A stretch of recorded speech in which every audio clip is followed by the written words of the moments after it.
Mercato, mercato! Nouvelle vidéo pour un nouveau Topo Mercato, le 35 ou le 34, on s'en fout, du numéro. On se retrouve donc pour une nouvelle vidéo. Bienvenue pour ceux qui ne me connaissent pas chez Seb Foot. On va parler un petit peu de l'actu, les rumeurs Mercato autour de l'Olympique de Marseille. Allez, on va enchaîner tout de suite. À tout de suite!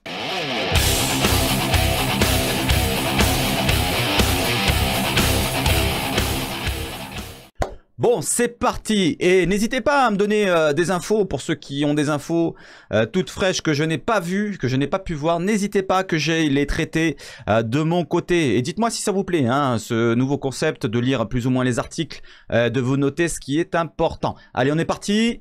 C'est maintenant et c'est parti pour les mercato de transfert avec le premier article du 10 Sport. Je vous mets tous les articles en lien dans la description. Hein. Je le ferai après ce soir, après le live. Allez, donc transfert OM. Longoria prépare du lourd sur son mercato. Le mercato d'hiver qui va bientôt débuter. Pour l'instant, on n'y est pas, mais ça commence à bien chauffer déjà. On lit à partir de ce qui est en jaune. Voilà, je dis tout ce qui est en jaune et toutes les autres couleurs, mais vous verrez par la suite et vous comprendrez. L'idée du président de l'OM est de recruter au moins 3 joueurs compte tenu du probable départ de Gerson ainsi que de la blessure d'Amin Harit. Et les pistes commencent à émerger. Donc ça, normalement, je ne l'ai pas noté, mais c'est pas grave. En conférence de presse, mardi, Pablo Longoria confirmait qu'il avait déjà une recrue en tête. Si on vend Gerson et qu'on perd Harit, nous dit Pablo Longoria, et la tendance qu'il rate toute la saison, oui, on prendra un nouveau joueur lors du prochain mercato. Ça deviendra la priorité pour nous de trouver un joueur offensif. Donc un joueur qui pourra remplacer Harit, qui est blessé, et Gerson, si ça se concrétise du côté de Flamengo. Pour l'instant, c'est en stand-by de ce que j'ai vu dernièrement. Et en interne, l'OM semble déjà avoir les idées claires pour son mercato. On continue. 3 recrues attendues à Marseille. En effet, d'après Mohamed Toubachter, ça je ne l'ai pas surligné parce qu'il était bien noir, l'OM souhaite recruter au moins 3 joueurs, à savoir un milieu de terrain, un numéro 10 et un attaquant. Le milieu de terrain, ça me surprend, tiens, le milieu de terrain, ça me surprend. Alors, est-ce qu'il le comptabilise avec peut-être le milieu offensif encore? Mais là, c'est milieu de terrain, donc à voir. Le journaliste de Prime Video, Karim Benani, ajoute qu'il pourrait même y avoir le souhait de débarquer 2 attaquants. Il pourrait avoir un deuxième attaquant. Et on va en parler juste en dessous. Voilà, on descend un petit peu. Pam! Giroud est évoqué. Et Marcus Thuram, pas Lilian, les gros coups en attaque, point d'interrogation. Marcus Thuram, dont le bail au Borussia Mönchengladbach s'achève en juin prochain. On en a parlé lors de la dernière vidéo. Et d'après Tuttosport, l'OM serait très intéressé par le profil de l'attaquant. Bon, il y a d'autres clubs dessus, la Juve, l'Inter et le Bayern Munich. Voilà, donc il serait peut-être en pôle pour lui. Je vous dirai pourquoi juste après. Olivier Giroud serait également sur les tablettes de l'OM selon les informations de Mediafoot. On va regarder l'article tout à l'heure de Mediafoot, ce qu'ils en disent. Enzo Lefebvre du Lorient, du FC Lorient, donc aussi Mediafoot qui révèle l'info, donc on va en parler tout à l'heure. Karsdorp, alors c'est dur à dire, Karsdorp et Malinowski, les surprises de Longoria. Karsdorp, c'est un arrière latéral droit qui peut potentiellement jouer dans l'axe. Donc le mieux c'est sur le côté droit, donc ça sera potentiellement un remplacement pour Klose. Voire Caboret, peut-être qu'il passera sur la gauche, je sais pas comment ça se passera. Mais pour l'instant, c'est des rumeurs. Hein. On va continuer un petit peu. Donc, l'équipe aurait donc assuré récemment que la piste menant à Ruslan Malinowski était toujours active. Donc, c'est pour le cas Malinowski. D'après Mediafoot, l'OM suit également de près la situation d'Enzo Lefebvre. C'est pour Enzo Lefebvre. Mais on va détailler ça un peu plus hein, tout à l'heure. Hein. Et Corriere dello Sport, média italien, qui nous dit que l'OM serait dans le coup pour Rick Karsdorp. On va en parler tout à l'heure pour son cas. Allez, on enchaîne. Sinon, on va dormir là-dessus. Avec Marcus Thuram. Voilà, je vais vous évoquer pourquoi, normalement, il devrait rester en Allemagne. Donc, Marcus Thuram. Longoria est prévenu pour Marcus Thuram. On descend. Voilà, je vous mets dans le lien, hein, en lien, en description, pardon, tous les articles, hein, pour si vous voulez voir en entier. L'agent de son père, de Lilian Thuram, Oscar Damiani a lâché quelques confidences au sujet de l'avenir immédiat de Marcus, qui a récemment quitté l'écurie Raiola. C'est un joueur très fort, nous dit l'agent, que l'Atalanta voulait quand il était plus jeune. Bon, ça c'est pour commencer le débat. A-t-il expliqué dans les colonnes de Tous Autres Sport. Mais attention, il se plaît en Allemagne. Voilà, en fait, c'est vraiment ça qui fait la différence. Il se plaît bien en Allemagne. Donc, s'il y a un club comme le Borussia Dortmund, j'allais dire, mais bon, Borussia Dortmund, Bayern Munich, qui se positionne sur lui, sachant que c'est un joueur libre, je pense qu'il pourra potentiellement avoir un plus gros salaire. Et on va en parler tout de suite après. Donc, mais attention, il se plaît en Allemagne et pourrait s'y trouver mieux qu'en Italie. Ça, c'est pour le cas de la Juve et de l'Inter. Il parle même pas de la France, hein.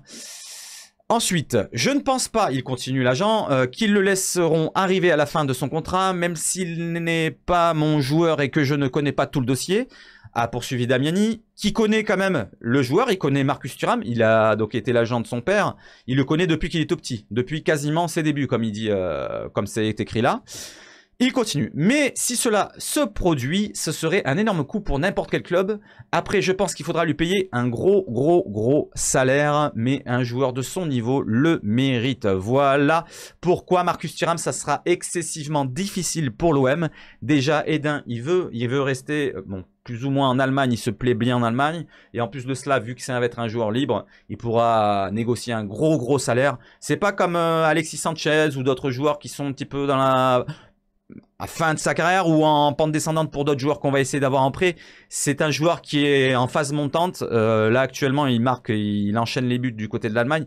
Donc, ça sera difficile d'aller chercher. Voilà pour le cas Marcus Thuram. Allez, on enchaîne un petit peu avec un autre attaquant. Un autre attaquant, ça en parle depuis récemment. Ouais. Donc, c'est Joaquín Correa, l'Argentin. On en a parlé cet été. Je ne sais pas si vous vous souvenez. Et donc l'OM reviendrait dessus, c'est à mettre entre guillemets, hein, c'est vraiment un agent qui met ça en avant. Donc OM Mercato après Sanchez, un autre renfort de l'Inter Milan en attaque, point d'interrogation. Je descends jusqu'à ce que ce soit intéressant. Et voilà, le Phocéen a sondé un agent italien qui explique que l'OM aura la possibilité de tenter de signer un Argentin de l'Inter, un international argentin de l'Inter. Donc voilà, c'est vraiment entre le Phocéen et un agent italien, ça se discutait comme une discussion de bar autour d'un comptoir. Et l'agent il dit ouais mais vous savez il y a un joueur qui est intéressant, donc du côté de l'Inter c'est Joaquín Correa, il est potentiellement sur le départ, alors pourquoi pas viser, bon on va voir ce qu'il vise. Il pourrait y avoir bientôt une opportunité sur Joaquín Correa, l'attaquant argentin de l'Inter Milan, nous dit l'agent. On sait que Lukaku va revenir et que Lautaro Martinez et Edin Dzeko sont devant dans la hiérarchie, ils sont devant l'Argentin. C'est un grand gabarit très intéressant, donc un gros costaud comme attaquant, donc ça pourrait pas être mal pour l'OM. Il est rapide, sait tout faire avec le ballon et il pourrait faire un bon duo avec Sanchez. Voilà, c'est pour ça que je disais ça. Un attaquant plutôt costaud avec Sanchez qui tourne autour, qui descend dans le jeu comme il a l'habitude de faire à l'OM, ça serait plutôt intéressant. Aujourd'hui, il est le 4e attaquant de l'Inter, à l'Inter, et il y a peut-être un prêt à tenter, explique l'agent. Donc on continue, il reste que ça. En contrat avec l'Inter de Milan jusqu'en 2025, Joaquín Correa a été recruté par les Nerazzurri pour la somme de 20 millions d'euros. C'est quand même une belle somme. Je crois qu'il était à la Lazio avant. L'Olympique de Marseille, qui a des difficultés financières, des difficultés financières, n'est pas en capacité d'acheter le joueur directement. Il pourrait, hein, vu qu'ils vont vendre Gerson, mais c'est pas la priorité. Donc il y aura d'autres postes à pourvoir. Cependant, les Olympiens pourraient tenter d'attirer l'Argentin en prêt, lui qui a très peu joué en début de saison. Voilà pour Joaquín Correa, donnez-moi votre point de vue pour tous les articles que je vous lis et pour toutes les pistes que je vous évoque. On va passer sur autre chose, donc là on fait vraiment le négatif, hein, parce que c'est les trucs les plus difficiles à mon avis. Thuram ça se fera pas, donc lui ça va être difficile. Et un autre cas qui tombe à l'eau, c'est donc une piste hivernale de Longoria dont tombe déjà à l'eau. Selon Foot, je sais plus quoi, le média, je vous le mets dans la description comme d'habitude. OM Mercato, Marseille abandonne la piste voilà, de Mouktar Diakabi, le défenseur central, l'ancien de Lyon, qui est au SC Valence, si je me trompe pas, oui. Voilà, donc apparemment la piste est abandonnée. Je vous lis pas tout l'article parce que c'est trop long. Et je vous lis ce qui est intéressant. Voilà, on descend, il n'y a que ça. Le journal Marca, le média Marca espagnol, nous explique que les dirigeants phocéens se sont retirés du dossier de Mouktar Diakabi afin de se tourner vers d'autres cibles, plus adaptées au style de jeu d'Igor Tudor. L'entraîneur marseillais voudrait plutôt s'attacher les services d'un nouveau latéral droit. Et on revient toujours au même nom, le nom de Rick Karsdorp. Et d'ailleurs, on va enchaîner tout de suite dessus. J'ai bien fait la chose. Alors, pourquoi Karsdorp? J'ai été voir sur BFM, RMC Sport, il y a beaucoup de médias qui en parlent. Donc, Mercato, bouc émissaire de Mourinho à la Roma, Karsdorp évoqué à l'OM. Alors, j'ai mis un autre article que je ne lirai pas, je vous le montre vite fait le titre tout à l'heure, qui date d'une semaine en avant. Pourquoi il y a un problème entre la Roma, Mourinho surtout, et le joueur Karsdorp. Voilà, donc c'est bien évoqué, bien détaillé. Je vous le mettrai en article. Là, je vous lis vraiment ce qui intéresse l'OM, et c'est ce qui est surligné. Sur les départs de l'AS Roma après une altercation, donc qui est détaillée dans l'autre article, avec José Mourinho, Rick Karsdorp pourrait quitter l'Italie cet hiver. D'après la presse italienne, l'Olympique, putain je l'ai dit, l'Olympique, et je le redis, le FC Lyon et surtout l'Olympique de Marseille seraient à l'affût. On lit vraiment ce qui est intéressant. Le Corriere dello Sport rapporte ce jeudi que Rick Karsdorp serait pisté par l'Olympique de Marseille, récemment détruit carrément, par José Mourinho. Le latéral droit néerlandais pourrait rapidement quitter l'AS Roma et le club phocéen serait donc à l'affût sur ce dossier. Le joueur de 27 ans serait également suivi par les Lyonnaises. Il reste un petit peu en dessous. Toujours d'après le journal italien Corriere dello Sport, Karsdorp était dans le viseur de son entraîneur pour sa piètre entrée en jeu contre Sassuolo. Ouais, en fait, je voulais vous le détailler maintenant, mais bon, c'est l'autre article. Hein. Simple coup de sang du Special One. Ah ouais, ça c'est une question intéressante. Est-ce que c'est vraiment un coup de folie de Mourinho qu'il est un peu taré des fois sur les bords, ou c'est une réelle envie de le voir partir? Voilà. Oui, c'est quoi vraiment le but? L'OM aurait en tout cas commencé à avancer ses pions. Ça, c'est clair et net. On continue. Voilà, donc pour l'article en question qui date du 13 novembre, pourquoi Mourinho lui en veut, il le traite carrément de traître. Il le traite de traître. Voilà, pour un match face à Sassuolo, je sais plus quoi. C'est allé loin quand même, hein, cette histoire. N'hésitez pas à le lire, à le consulter, c'est assez intéressant, c'est marrant. Autre article, voilà, donc autre article que je n'ai pas surligné, si. Bon, on verra ça. Longoria a trouvé son terrain de chasse pour le mercato. Ah oui, c'est pour le détail, pour Karsdorp. Voilà, pour Karsdorp, le détail. Voilà, je vous ai juste surligné ce qui était intéressant. Et ça en parle là, voilà, sur un autre article du Disport, je crois, qui est arrivé juste après celui que je vous ai lu avant. Et donc, ça parle d'un possible prêt avec option d'achat. Donc, les Romains souhaiteraient boucler un transfert selon le quotidien italien, donc c'est Corriere dello Sport, mais l'entourage du néerlandais, donc du joueur Karsdorp, vous pourrez plutôt militer sur un prêt avec une option d'achat. Les relations avec la Roma sont excellentes, entre l'OM et la Roma, on le sait, il y a eu Under, il y a eu Paul Lopez, il y a eu Vertu, et il y a eu d'autres joueurs qu'on a essayé d'avoir, mais bon voilà, c'est déjà pas mal. L'OM devra tout de même faire face à la concurrence, que ce soit les Lyonnais, la Juventus ou l'AC Milan. Voilà donc potentiellement un prêt qui va être disponible pour l'OM pour cet hiver. Est-ce que vous validez cette piste? Donc c'est un arrière droit pour un petit peu faire souffler Jonathan Klaus au deuxième partie. Malheureusement on n'a plus de Coupe d'Europe. Ou est-ce que vous préférez vous mettre plutôt positionné sur une autre priorité, l'attaquant, les milieux offensifs et d'autres postes, défenseur central, peu importe. Dites-moi-le en commentaire. Allez, on continue un petit peu sur un autre article.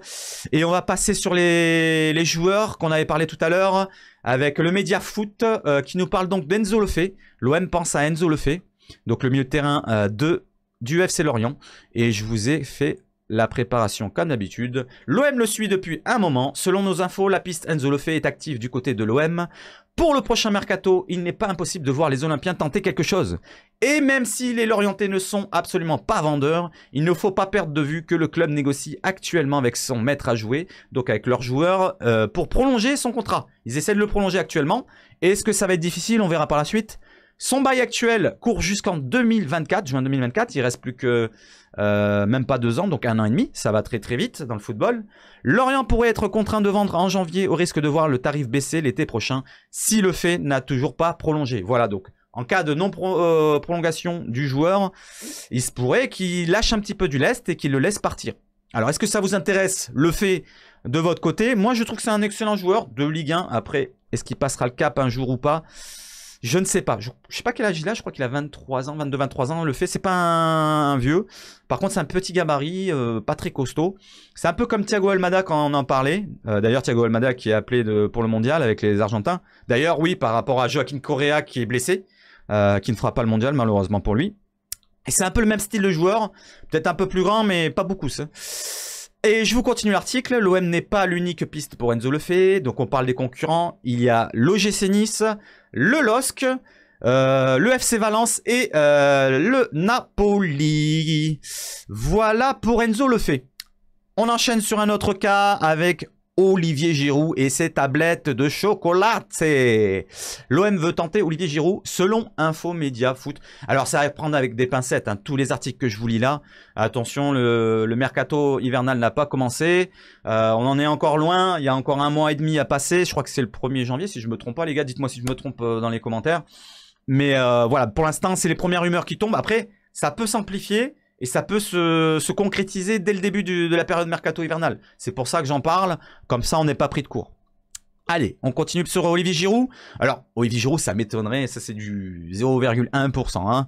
Offensive à venir sur Giroud. Je vous lis un petit peu ce qui était un petit peu croustillant dessus. En ce qui concerne le poste d'attaquant, l'OM est déterminé. Et Franck McCourt, alors selon le média foot, ça me semble bizarre ce qu'ils disent là. Franck McCourt fera les efforts nécessaires financièrement pour permettre à Pablo Longoria de faire un joli coup. Est-ce que vous pensez que, franchement, Franck McCourt, avec toutes les fois où il a dit « Non, je mets plus d'argent, je mets plus d'argent, est-ce que vous pensez que lui va mettre de l'argent? Non, ça m'étonnerait que ce soit lui. S'il y a de l'argent qui arrive, c'est pas lui. Voilà, donc il voudrait faire un effort financier, Franck McCourt. Outre le départ de Gerson, il n'est donc du tout pas impossible de voir l'OM se séparer d'un ou deux joueurs. Donc en plus de Gerson, il y a Harit qui manquera. Est-ce qu'il y aura encore 1 ou 2 départs? Je ne sais pas desquels il veut dire. Alors, on parlait récemment de Suarez. Voilà, attention, Suarez, il en a parlé pendant la conférence de presse. Pablo Longoria, qui fait peut-être pas la maille. Suarez, donc Luis. Et le jeune Isaac Touré, mais ça sera défenseur. Donc, potentiellement, ces deux-là, pourquoi pas. Afin d'alléger la masse salariale, bon, c'est pas avec Isaac Touré que la masse salariale va descendre. Peut-être Luis Suarez, je sais pas combien il touche, mais il doit bien toucher 150 000, un truc comme ça. Et faire de la place pour les nouvelles recrues, notamment si un Olivier Giroud vient s'ajouter à la liste et des gros salaires. Parce qu'Olivier Giroud, je pense que c'est du 500 000, hein, pas loin. Dites-moi-le dans le commentaire ce que vous en pensez du cas Olivier Giroud. Est-ce que vous y croyez ou pas, ou quoi, ou qu'est-ce? Moi, franchement, il y a vraiment très peu de chance. Voilà, pour le mercato, c'est terminé. Je vous mets le petit message d'Amin Harit, qui fait toujours plaisir. Voilà, le petit message, même si c'est pas en lien avec le mercato. Pour terminer cela, le message d'Amin Harit sur les réseaux sociaux. Je crois que c'était sur Instagram qu'il est tombé. Et l'Olympique de Marseille nous révèle ça par un petit communiqué.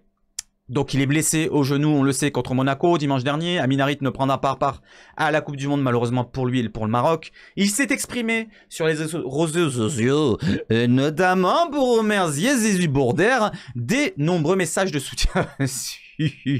Voilà, il nous met une longue page. Je sais pas si je vous la lis. Allez, je vous la lis vite fait. Allez, pour ceux qui restent là, voilà. Donc déjà, merci à toi Amine pour cette première partie de saison et la fin de saison dernière. Tu as fait plutôt des bons matchs. Donc là, apparemment, il est dans un hôpital de Lyon. C'est pas précisé, je crois pas. Il a eu la première opération. Donc c'est peut-être pour remettre en place un petit peu tout le bordel. Et j'espère que ça se passera bien par la suite. Alors je sais même pas si c'est peut-être pas déjà fait l'opération en général. Je sais pas si c'est pas déjà fait. Je sais pas comment ça se passe. J'ai pas vraiment suivi vraiment le protocole, comment ça se passe.